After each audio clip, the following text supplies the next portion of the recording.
في المستهل وفي إطار زيارة التفتيش والعمل التي يقوم بها إلى الناحية العسكرية الثالثة، وبعد إشرافه أمس على تنفيذ التمرين التكتيكي بالذخيرة الحية الفصل 2023، تنقل السيد الفريق أول سعيد شنقريحة رئيس أركان الجيش الوطني الشعبي إلى القطاع العملياتي الجنوبي بتندوف، حيث أشرف اليوم على تنفيذ تمرين بياني بالذخيرة الحية عزم 2023، وذلك تتويجا لسنة التحضير القتالي 2022-2023.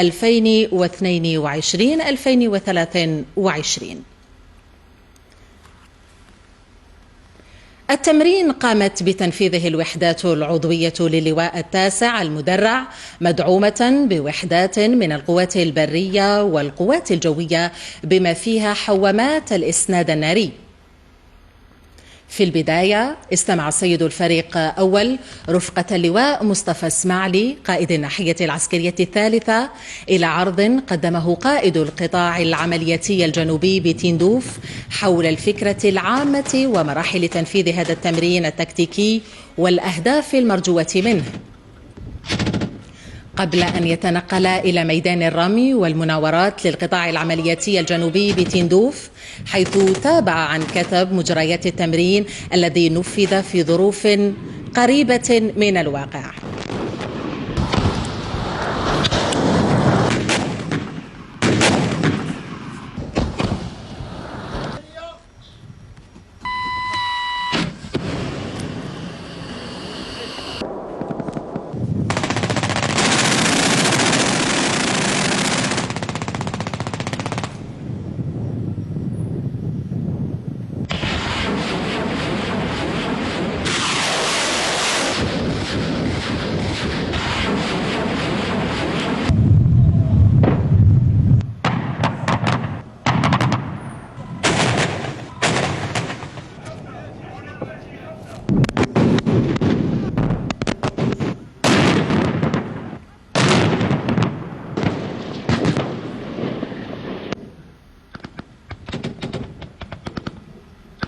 حيث تابع عن كتب مجريات التمرين الذي نفذ في ظروف قريبة من الواقع وفقا للخطة الموضوعة وتماشيا مع الأهداف المسطرة والمتمثلة أساسا في تدريب القادة والأركانات على تحضير وتنظيم الأعمال القتالية، فضلا عن إكساب القادة الخبرة في السيطرة على الوحدات من خلال تحقيق الانسجام والتنسيق والتعاون بين الوحدات الفرعية، وتمكين الأطقم من اكتساب مهارات أكثر في التحكم في منظومات الأسلحة، فضلا عن اختبار الجاهزية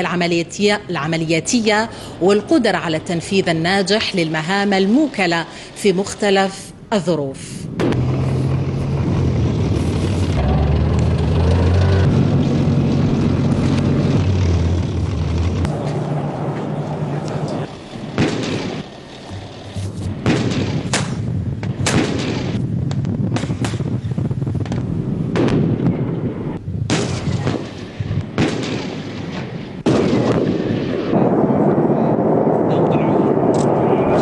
مجريات التمرين أكدت بصورة واضحة القدرة التي تتمتع بها الوحدات المشاركة في مجال التنفيذ الناجح للمهام المسندة،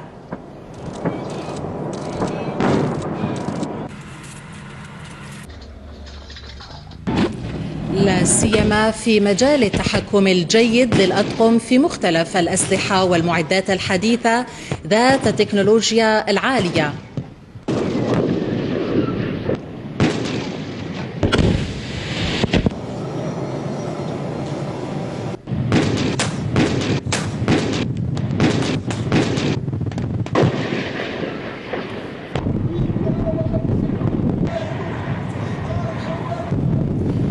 مجريات التمرين تؤكد أيضا التطور والجاهزية العملياتية التي بلغتها مختلف مكونات قوام المعركة للجيش الوطني